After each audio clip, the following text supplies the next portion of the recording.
Hi guys, I am making this video on my way to Costco. I need to open the windows because it is hot. It was raining just, I don't know, a few days ago, this whole week here in California, Southern California. And then all of a sudden it's going back up. It's like supposed to be 88 degrees today. And it's crazy. I always feel like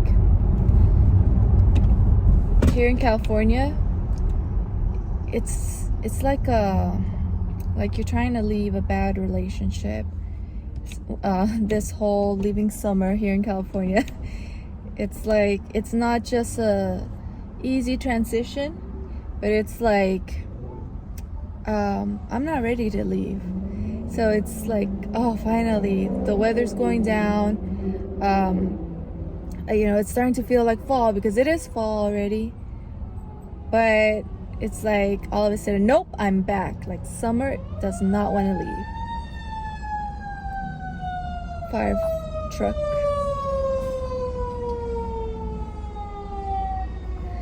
There's a fire station right here close to where I live. There's like a hospital also nearby. So I'm always hearing all kinds of noises especially when I'm like recording videos for my YouTube channels.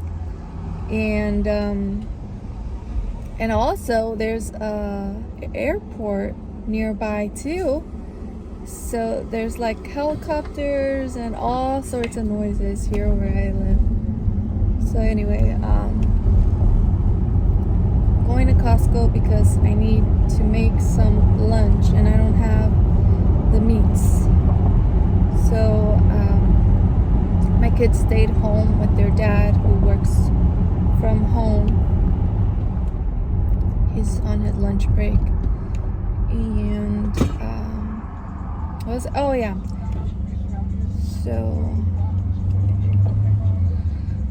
it's so hot in here. I don't want to put the AC on because then it's harder to talk to you guys. So okay, I want to share with you a book that so loud a book that I read to my kids. It's actually a Christian apologetics book having to do with the problem of evil. So my impression of this book was that the author created this character that's a little kind of like edgy, I don't know, borderline curious, maybe a little rude, but not really. But the way that he comes across is so similar to how a lot of like non-believers feel, the objections that they raise about God. So yeah, to me it's really edgy, but it was appropriate. My daughter, 3rd grader, 8 years old, she totally followed along and she was like ahead, just thinking about like the responses that the character of Fox was the comments that he was making. My son, how old is he? 7 years old. The book was a little too long for him, like maybe 5 pages too long. And but he still was able to listen along. But he was more like, how much longer, So yeah, maybe for him a shorter book would have been better, like a board book or something like that. So yeah, I recommend it. I got it from a online book club that I'm a part of, where they provide resources for parents that want to have these conversations with their kids about apologetics topics. The cool thing what I love about some books is that one book will give you more resources. And this book, at the back, at the end of the book, it gives 4 other books by the same author. And I'm super excited because one of them is about the topic of relativism. Another one about the cosmological argument. I'm gonna show you right now what I'm parking. And I get to open the windows now that I'm not driving. Whew. All right. I just don't have too much time to be making videos, like nicer videos. So I'm just gonna do my best because I do want to make videos for this channel as well. So here's the book, Fox and the Hard Day. And I'll just give you a peek inside. So here's the little fox. He's kind of eavesdropping and starting to ask questions. So the 2 little children that are having a hard day, they answer his questions.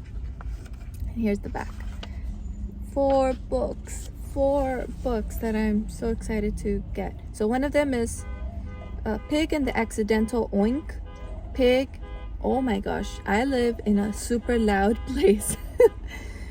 Pig, okay, so that one is about the cosmological argument.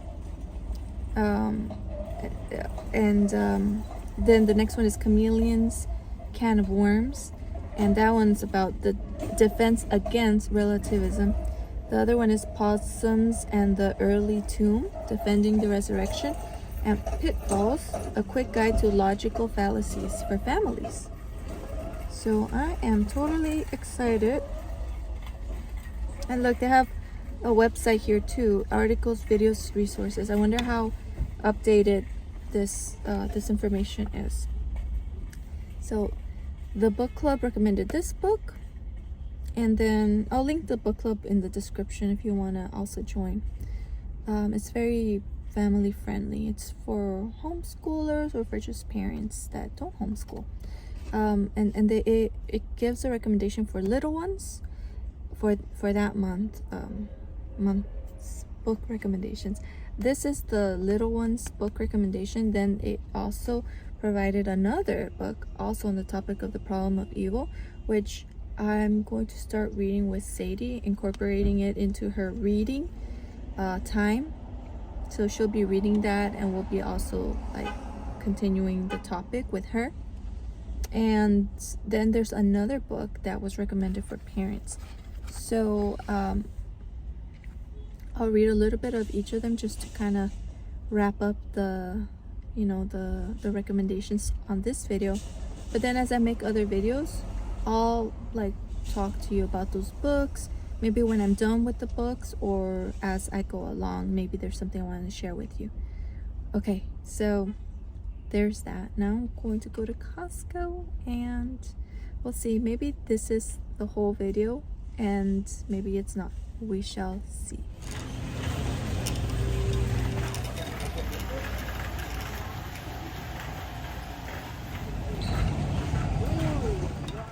Does anybody else have some like anxiety situations with like shopping at Costco or Target? Those are my 2 major ones that like I'm fine some days, but other days I don't know what it is about, like just a lot of stuff and a lot of people and having to walk so far down and all of that. It triggers my IBS pain on my left abdominal side.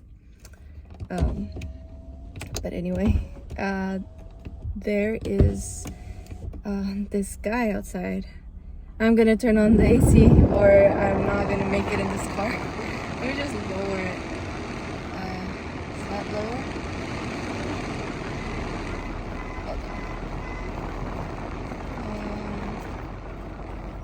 There we go. Okay. Whew. There's this guy asking people to sign their petition about not shutting down these oil, what do you call them, places where they get oil, so that they don't raise gasoline prices. So signed that, and then he also flipped it over, and there was another one about helping not to raise the minimum wage to apparently $22 an hour, which is like more than double what I used to make just a few years ago. A decade ago, I used to make $7.50. So I'm thinking, wow, $22 an hour minimum wage. I mean, wow. So the petition was so that people can make up their own minds about whether they want to give that as their minimum wage. So obviously it was a conservative group that he worked for. I think he said, I asked, and it was go vote or something like that. So I don't like to sign petitions when I don't know like what exactly are you having me sign, so I felt comfortable with the information he gave me. And then I was putting my things in the car, and a nice fatherly looking black man offered to take my cart. So that was so sweet of him. Now I'm gonna go home, make some chicken quesadillas for the family and some smoothies. I got some, I'll show you when I go home. I'll put the stuff on the table so you can see what I got at Costco. Okay, I'll see you in a bit. So I wanted to share with you a little bit of what's been going on in my life. The most important thing is my niece is born.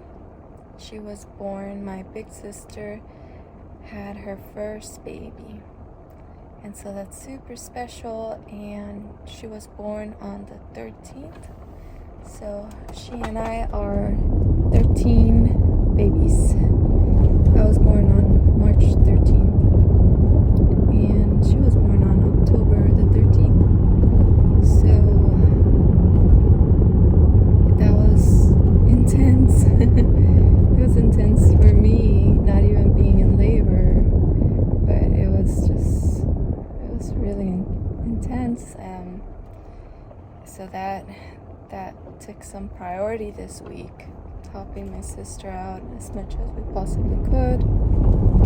And so the other things that have been going on, I've been like prioritizing the other YouTube channel because I really wanted to get more attention. So it's like I need to continue to make content with the little time that I've had.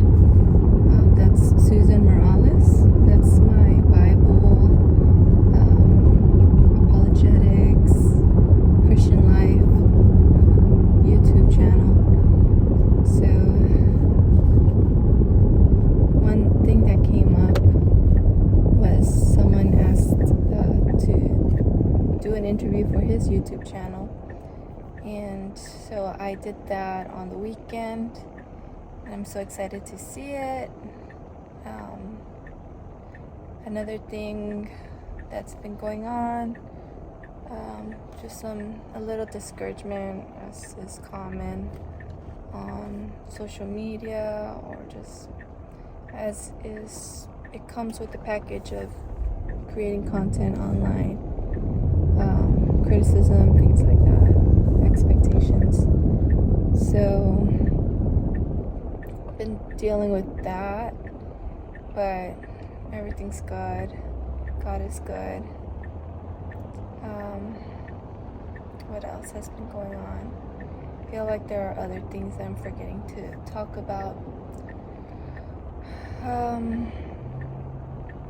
Started going to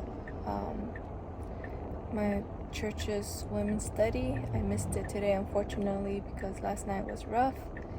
My kids are under the weather, so I chose to stay home today, but I hope to make it to the next one next week.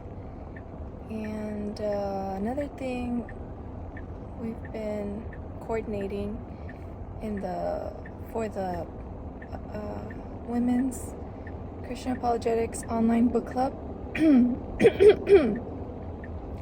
that I co-host with 2 other co-hosts. And so we've been getting all the little things ready. I've been working on the website, girltalkapologetics.com, trying to get all the graphics and the dates and this reading schedule and everything finalized. We're going to have a author Q&A. I would love to see you guys there if you come and join our book club. Zoom space is limited, so the sooner you can, if you're committed to going through with it, please go to that website, girltalkapologetics.com, and sign up. And what else has been going on? I feel like there's a lot of things that I'm juggling with and trying to keep the main thing. So I'm pulling in to my street and I'll show you what I got at Costco right now. Hi, princess. Hi. And this little jealous boy. Hi. Love you, boy. Good girl. Scratch all you want on there. Alright, so I got milk. 3 packets. 3 half gallons. I got this rotisserie chicken. Smells so good. I always look for the one that looks most burned. Bless you. And then I got some bananas for smoothies. And I got some frozen strawberries for Jeremiah's strawberry smoothie he's been asking for. And I got you another packet. This one has blueberries, strawberries, raspberries, bananas. So when you want just a strawberry one, we'll use this one. And when you want more flavors, more fruits, we'll use this one. Cool, huh? I want this one. Yeah, Do you today. make one now? Yeah, after we make those lunch. And then I got this, which my husband had his eye on. One of these packets, I think, or similar packets somewhere else. So we're gonna eat some of these. Yep, not bad. Oh, did I talk about this one? This just looks kind of cool. You know, going with the whole, what do you call it? October theme. It just seems to go with it. Peanut butter, orange, yellow looking things. All right. Okay, so it's a super quick recipe. You just warm up some tortillas. Then let's lower it. Then you just chop up some of this delicious chicken into tiny little pieces to make it easier for chewing and stuff for little kids. And just right now, I'm going to add some of this cheese, Mexican style cheese. No. And hey, you should have me record you making coffee. He's gotten really good at making coffee. So I'm going to put some of this cheese on there. It's going to melt, and then I'm just going to top it with the chicken, and we're ready to go. I put a little hot sauce on mine.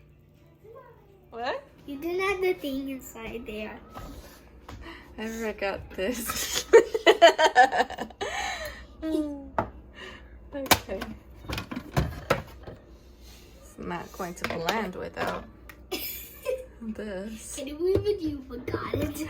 Yes, I cannot believe it. Alright. That was like a tornado. Yeah. And Sadie and I also like to make a banana smoothie. Banana, chocolate, peanut butter, and oh, we forgot to put the protein powder today, but that's okay. I'm Sadie. Just so you know, she's Sadie, the person I'm talking about.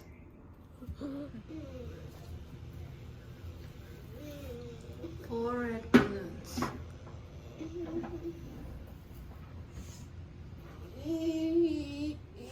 So here's the book that's recommended for the grown-ups.